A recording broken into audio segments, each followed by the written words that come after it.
بسم اللہ الرحمن الرحیم۔ السلام علیکم ورحمۃ اللہ وبرکاتہ۔ تھرڈ ایئر ماہر اسلامک کلاسویں کا ہم نے سورۃ حجرات شروع کی ہوئی تھی۔ سب سے پہلے ہم نے سورۃ حجرات کی آیت نمبر 1 تا 5، اس کے اندر ہم نے آپ صلی اللہ علیہ وسلم کا مقام اور آپ صلی اللہ علیہ وسلم کی مجلس کے آداب وغیرہ پڑھے تھے۔ پھر اس کے بعد ہم نے آیت نمبر 6 تا 8 تک ہم نے جو ہے وہ اصلاح معاشرہ کے بارے میں پڑھا تھا کہ معاشرے کی اصلاح کے لیے ہمیں کن کن کاموں سے بچنا چاہیے اور کون کون سے کام کرنے چاہیے، اس کے بارے میں پڑھا تھا۔ اب پھر اس کے بعد ہم نے آیت نمبر 9 تا 12 اخوت کے بارے میں پڑھا تھا کہ اخوت کی اہمیت کے بارے میں پڑھا تھا اور اس کے تقاضے کہ کس طریقے سے ہم جو ہے وہ مطلب اخوت کو قائم کر سکتے ہیں اور اللہ تعالیٰ نے کیا حکم دیا۔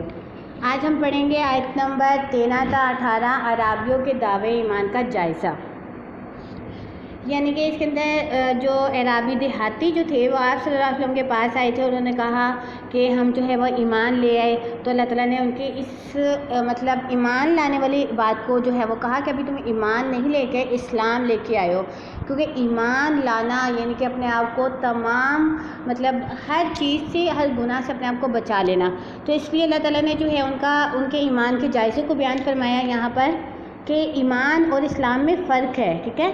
تو اس وجہ سے اللہ تعالیٰ نے اس کی جو ہے وضاحت فرمائی۔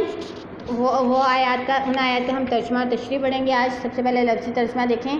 یا ایھا اے الناس لوگو، انا بے شک ہم نے خلقناکم پیدا کیا تمہیں من سے ذکرن ایک مرد و انثی اور ایک عورت، وجعلناکم اور ہم نے بنایا تمہیں شعوباً ذاتے وقبائل اور قبیلے لتعارفوا تاکہ تم شناخت کرو، انا بے شک اکرمکم تم میں سب سے زیادہ عزت والا عندہ پاس اللہ اللہ اتقاکم تم میں سے سب سے بڑا پرہیزگار، انا بے شک اللہ اللہ علیم جاننے والا خبیر باخبر۔ یا ایھا الناس انا خلقناکم من ذکر و انثی وجعلناکم شعوبا وقبائل لتعارفوا ان اکرمکم عند اللہ اتقاکم ان اللہ علیم خبیر۔ اے لوگوں، بے شک ہم نے تمہیں ایک مرد و ایک عورت سے پیدا کیا، ہم نے تمہاری ذاتیں اور قبیلے بنائے تاکہ تم ایک دوسرے کی شناخت کرو، بے شک اللہ کے نزدیک تم میں سب سے زیادہ عزت والا وہ ہے جو سب سے زیادہ پرہیزگار ہے، بے شک اللہ تعالیٰ جاننے والا اور خبردار ہے۔ قالت کہتے ہیں اعرابو دیہاتی، آمنا ہم ایمان لائے، قل کہہ دے لم نہیں، تؤمنو تو ایمان لائے، ولیکن اور لیکن، قولو تم کہو، اسلمنا ہم اسلام لائے، ولما اور ابھی نہیں، یدخلی داخل ہوا ایمان و ایمان، فی میں قلوبکم تمہارے دلوں میں، وائن اور اگر تطیعوا تم اطاعت کرو اللہ کی، ورسولہ اس کا رسول، لا یلدکم تمہیں کمی نہ کرے گا من سے اعمالکم تمہارے اعمال شیئن کچھ بھی، انا بے شک اللہ اللہ غفوراً بخشنے والا، رحیم مہربان۔ قالت الاعراب آمنا قل لم تؤمنوا ولكن قولوا اسلمنا ولما يدخل الايمان في قلوبكم وان تطيعوا الله ورسوله ولا يلدكم من اعمالكم شيئا ان الله غفور رحیم۔ دیہاتی کہتے ہیں ہم ایمان لے آئے، آپ صلی اللہ علیہ وسلم فرما دے تم ایمان نہیں لائے ہو بلکہ تم کہو کہ ہم اسلام لائے ہیں اور تمہارے دلوں میں ایمان ابھی داخل نہیں ہوا، اور اگر تم اللہ اس کے رسول کی اطاعت کرو گے تو اللہ تمہارے اعمال سے کچھ بھی کمی نہیں کرے گا، بے شک اللہ بخشنے والا نہایت مہربان ہے۔ انما اس کے سوا نہیں المؤمنون مومن، الذین وہ لوگ جو آمنوا ایمان لائے، باللہ اللہ پر، ورسولہ اور اس کا رسول، ثم پھر لمنا یرتابوا پڑے شک میں وہ، وجاہدوا اور انہوں نے جہاد کیا، باموالہم اپنے مالوں سے، وانفسہم اور اپنی جانوں سے، فی میں سبیلی راستے اللہ اللہ، اولئک یہی لوگ ہم وہ صادقون سچے۔ انما المؤمنون الذین آمنوا باللہ ورسولہ ثم لم یرتابوا وجاہدوا باموالہم وانفسہم فی سبیل اللہ اولئک هم الصادقون۔ حقیقت میں مومن وہ لوگ ہیں جو اللہ اس کے رسول صلی اللہ علیہ وسلم پر ایمان لائے، پھر وہ شک میں نہ پڑے اور انہوں نے اپنے مالوں اور جانوں سے اللہ کی راہ میں جہاد کیا، یہی لوگ سچے ہیں۔ قل فرما دیجیے اتعلمون کیا تم جتلاتے ہو اللہ اللہ بدینکم اپنی دینداری، واللہ اللہ یعلم جانتا ہے ما جو فی میں سماواتی آسمانوں، وما اور جو فی میں ارضی زمین، واللہ اور اللہ بکلی ہر ایک شیء چیز علیم جاننے والا۔ قل اتعلمون اللہ بدینکم واللہ یعلم ما فی السماوات وما فی الارض واللہ بکلی شیء علیم۔ آپ فرما دیں کیا تم اللہ کو اپنی دینداری جتلاتے ہو، اور اللہ جانتا ہے جو آسمانوں میں ہے اور جو زمین میں ہے، اور اللہ ہر چیز کا جاننے والا ہے۔ یمنونا وہ احسان رکھتے ہیں علیکہ آپ پر ان کہ اسلم وہ اسلام لیں۔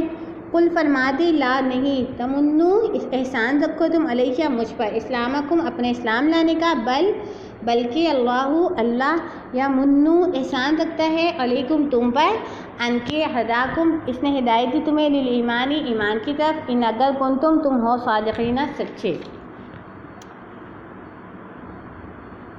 آپ فرما دیجیے کیا تم اللہ کو اپنی دینداری جتلاتے ہو؟ اور اللہ جانتا ہے جو آسمانوں میں ہے اور جو زمین میں ہے، ہر چیز کا جاننے والا ہے۔ وہ آپ صلی اللہ علیہ وسلم پہ احسان رکھتے ہیں کہ وہ اسلام لائیں۔ آپ فرما دیں تم مجھ پر اپنے اسلام لانے کا احسان نہ رکھو، بلکہ اللہ تم پر احسان رکھتا ہے کہ اس نے تمہیں ایمان کی طرف ہدایت دی اگر تم سچے ہو۔ انا بے شک اللہ یعلم وہ جانتا ہے غیبہ پوشیدہ بات السماوات آسمانوں کی والارض اور زمین کی، واللہ اللہ بصیر دیکھنے والا بما وہ جو تعلمون تم کرتے ہو۔ ان اللہ یعلم غیب السماوات والارض واللہ بصیر بما تعملون بے شک اللہ آسمانوں اور زمین کی پوشیدہ باتیں جانتا ہے اور اللہ دیکھنے والا ہے جو تم کرتے ہو۔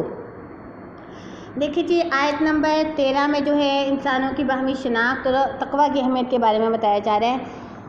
اسلام کے اصول مساوات کے بارے میں ذکر ہے۔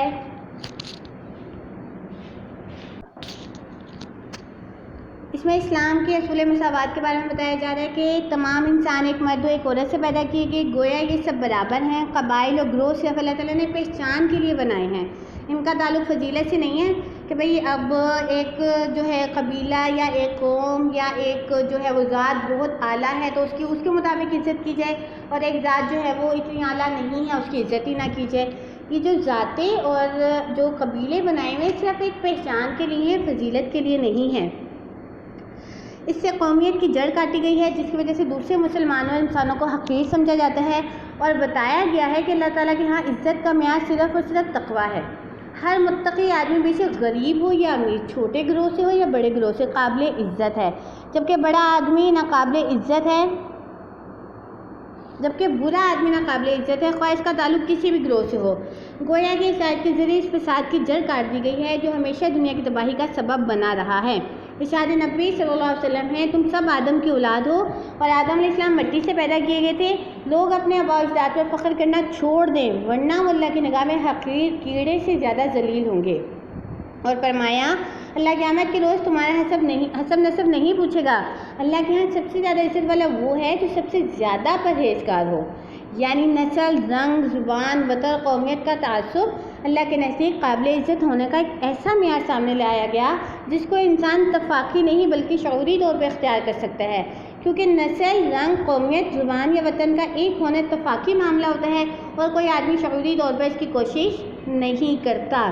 اس لیے جو تقویٰ کی فضیلت ہے، تقویٰ کی جو عزت کی فضیلت ہے، عزت کی اہمیت ہے، وہ کیا ہے؟ تقویٰ ہے، کہ جس کا زیادہ تقویٰ ہوگا جس میں وہی اللہ تعالیٰ کے نزدیک زیادہ فضیلت والا ہوگا۔ آیت نمبر 14 میں ایمان اور اسلام کے بارے میں بتایا جا رہا ہے کہ بھئی ایمان کا تعلق جو ہے وہ دل سے ہے، جبکہ اسلام کا تعلق ظاہری اعمال سے ہے۔ مثلاً ہو سکتا ہے لوگوں کے ظاہری اعمال نماز ادا کرنا، روزہ رکھنا، حج کرنا ان کے مسلمان ہونے کی علامت ہو، لیکن ضروری نہیں ہے ان کے دل بھی اسلام پر مطمئن ہو۔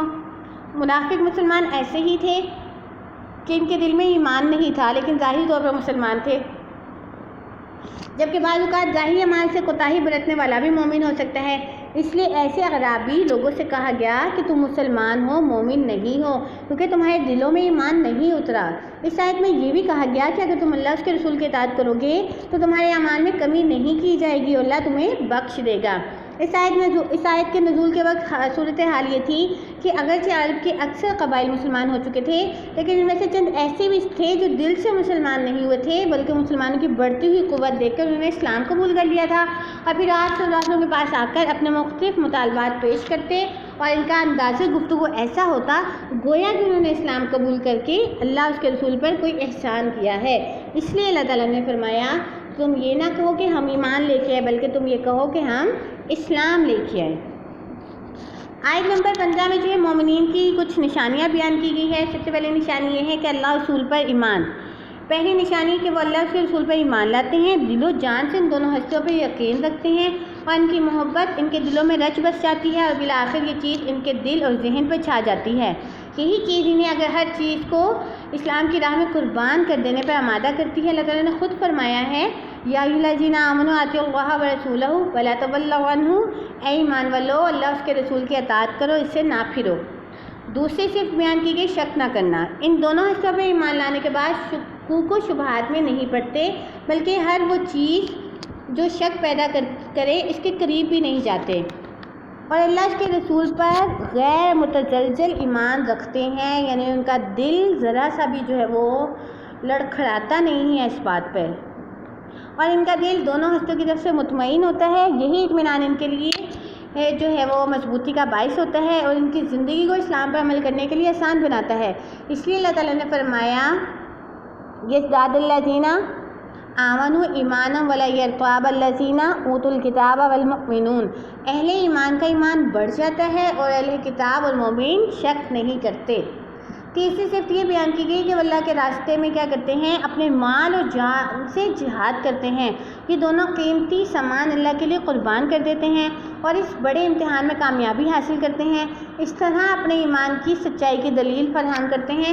اللہ تعالیٰ نے فرمایا الذین آمنوا وہاجروا وجاہدوا فی سبیل اللہ باموالہم وانفسہم اعظم درجۃ عند اللہ واولئک هم الفائزون، جو لوگ ایمان لائے اور ہجرت کی اور اللہ کے راستے میں اپنے اموال اور اپنی جانوں سے جہاد کرتے ہیں، ان کا اللہ کے نزدیک بڑا مرتبہ ہے اور یہی لوگ کامیاب ہیں۔